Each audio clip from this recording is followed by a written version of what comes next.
Hello বন্ধুরা, welcome back to my channel. তোমরা সবাই কেমন আছো? আশা করি ভালো আছো। আমিও কিন্তু বেশ ভালো আছি। তো দেখে বুঝতেই পারছো বেশ ভালো আছি বলেই আজকে একটু ঘুরতে বেরিয়ে পড়েছি। তো কোথায় যাচ্ছি, কি করছি না করছি সমস্তটাই তোমাদের সাথে শেয়ার করব। অবশ্যই পুরো ভিডিওটা দেখতে থাকো, আশা করি তোমাদের ভালো লাগবে। তো চলো বন্ধুরা, তোমরা প্রথমে শুরুতেই দেখতে পেলে যে আমি একটা মেট্রো স্টেশনে চলে এসেছি। তো সেই মেট্রো স্টেশনটার নাম হলো হাওড়া ময়দান। তো হাওড়া ময়দানে যে নতুন মেট্রো স্টেশন চালু হয়েছে সেই স্টেশনে আবার চলে এসেছি। তো আজকে এখানে দেখতেই পাচ্ছ আমার ছেলে, আমার হাজব্যান্ড এবং আমার শাশুড়ি মাতা, তো চারজনে মিলে বেরিয়ে পড়েছি কালীঘাটের উদ্দেশ্যে। তো চলো ওখানে যাব, পুজো দেবো আজকে। তো মা কোনো দিনও যায়নি সেইভাবে, সেই জন্য মা এসেছে যেহেতু এখানে, সেই জন্য মাকে নিয়ে বেরিয়ে পড়লাম যাওয়ার উদ্দেশ্যে।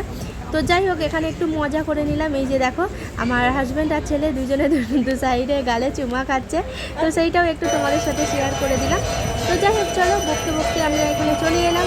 তো এখানে এসে দেখো এই যে মায়ের মন্দিরে এখন আরতি হচ্ছিলো, তো পুজো চলছিল। তো কেউ কি কিছু দেখতে পেলে তোমরা? যদি কিছু দেখতে পেয়ে থাকো অবশ্যই কিন্তু কমেন্টের মাধ্যমে জানিও। তো আমাদের মাকে দর্শন করা হয়ে গেছে, আর এখানে দেখো আমরা এবার ধূপ দিয়ে দিচ্ছি। আমাদের সবাই মিলে একটু মাকে প্রার্থনা জানাচ্ছি। প্রার্থনা জানিয়ে মায়ের কাছে মনস্কামনা জানিয়ে আমরা এখানে ধূপ দিয়ে দেব। তো দেখো আজকে যেহেতু শ্রাবণ মাসের শেষ সোমবার, তো সেই জন্য একটু টুকিটাকি হালকা, খুব একটা ভিড় ছিল না, যেহেতু আজকে বাবার মন্দিরে বেশি ভিড়।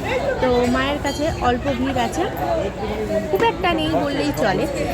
তো যাই হোক, আমরা গিয়ে সঙ্গে সঙ্গে কিন্তু মাকে দর্শন করতে পেয়ে গেছি। তো এখানে দেখো মনস্কামনা হয়ে করে আমরা ধূপ দেখিয়ে দিচ্ছি মাকে। তো চলো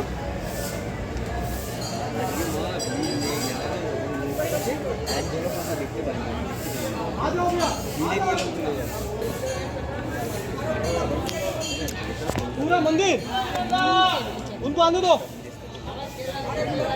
अरविंद भैया, তারপরেই দেখো বন্ধুরা, এত সুন্দর একটা জায়গার মধ্যে চলে এলাম না আমরা। তো দেখে মনটা আনন্দে ভরে যাচ্ছে, দারুণ দারুণ লাগছে এই জায়গাটাতে এসে। আমার তো ভীষণ আনন্দ হচ্ছে। তো চলো তোমরাও দেখতে থাকো। কি করে নোংরা করবে? কি করে নোংরা করবে বাবা?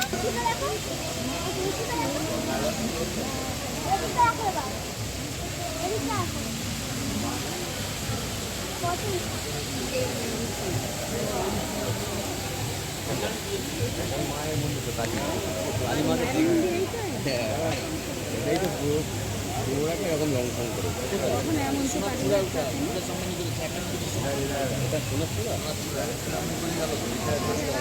সোনাটা পুরো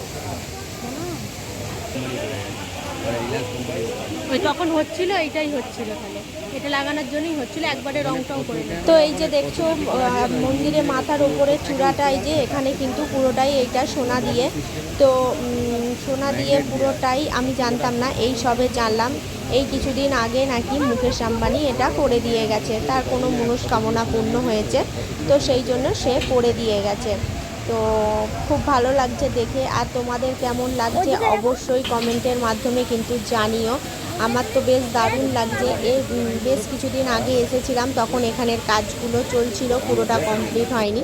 তো এইবারে এসে দেখলাম পুরোটাই কমপ্লিট হয়ে গেছে, আর বেশ দারুণভাবেই কিন্তু এখানটা সাজানো আছে, খুব সুন্দর লাগছে। তো তোমাদের কেমন লাগছে, আর কে কে কালীঘাটে এসেছো, তো সমস্ত কিছুই কিন্তু কমেন্ট করে জানিও। আর ভিডিওটা কেমন লাগছে অবশ্যই কমেন্ট করে জানাতে ভুলবে না। এখানে তো আমরা সবাই মিলে এসেছি, দেখতেই পাচ্ছ দাঁড়িয়ে আছি, পুজো দেওয়া কমপ্লিট। তো এখানে দাঁড়িয়ে দাঁড়িয়ে বেশ ফোয়ারাটা কিন্তু সুন্দর লাগছে, মানে রঙিন, মাঝে মাঝে রং চেঞ্জ হচ্ছে, তো বেশ দারুণ লাগছে। আর আমি শুধু মন্দিরের দিকে তাকিয়েছিলাম, বেশ দারুণ লাগছে মন্দিরটা কিন্তু নতুন করে রং করাতে। তারপরে মাথার চূড়াতে এত সুন্দর একটা জিনিস লাগানো হয়েছে, খুব ভালোই লাগছে এসে এখানে। আর এখানে দেখো এই গাছটা দেখে না আমার ভীষণ ভালো লাগলো। প্রত্যেকটা গাছের গোড়াতে এরকম করে এত সুন্দরভাবে একটা গাছ বসানো আছে, আমার খুব সুন্দর লাগলো, সেই জন্য তোমাদের সাথেও একটু শেয়ার করলাম। আর ওই সাইডগুলো দেখো, দেয়ালের মধ্যে যে ডিজাইনগুলো করা আছে সেগুলোও কিন্তু দেখতে দারুণ, একদম দারুণ দারুণ লাগছে। আর চারিদিকে সবুজে সবুজ করে রেখেছে, বেশ সৌন্দর্য আর সবুজ জিনিস দেখতে কার না ভালো লাগে বলো, সবারই তো ভালো লাগে কম বেশি। তো চলো এবার আমরা ওখান থেকে বেরিয়ে সোজা মেট্রোয় উঠে পড়লাম। আর এই যে গঙ্গার নিচে দিয়ে যেতে যেতে একটু তোমাদের সাথে শেয়ার করে দিলাম। তো বেশ উৎসাহ ছিলাম গঙ্গার নিচে দিয়ে আবার যাতায়াত করার জন্য। যখন উদ্বোধন হয়েছিল তখন প্রথমে গিয়েছিলাম, আবার এই গেলাম। তো এই জিনিসটা আমি সবাই ভিডিও করছিল দেখেছিলাম, বাট কোন জায়গাটায় রাখা ছিল সেটা তো আর দেখিনি লক্ষ্য করে। তো এখন যাওয়ার সময় দেখতে পেলাম এত সুন্দর একটা জিনিসটা, সমস্ত ম্যাপটাকে। তো ম্যাপটা ওই জন্য তোমাদের সামনেও একটু তুলে ধরলাম যে কিভাবে কি হয়েছে না হয়েছে, তো তোমাদের সামনে একটু তুলে ধরলাম। তো কেমন লাগলো চলো আমার ভিডিওটা, যদি ভালো লেগে থাকে অবশ্যই কিন্তু একটা লাইক করো, কমেন্ট করো। আর যারা আমার নতুন চ্যানেলে এসেছো তারা কিন্তু চ্যানেলটাকে সাবস্ক্রাইব করতে ভুলবে না। তো চলো বন্ধুরা, আবার দেখা হবে নেক্সট ভিডিওতে। ততক্ষণ আর সবাই ভালো থাকবে, সুস্থ থাকবে, আনন্দে থাকবে। বাই বাই বন্ধুরা। অবশ্যই চ্যানেলটা সাবস্ক্রাইব আর একটা ছোট্ট করে লাইক করে দাও। টাটা বন্ধুরা।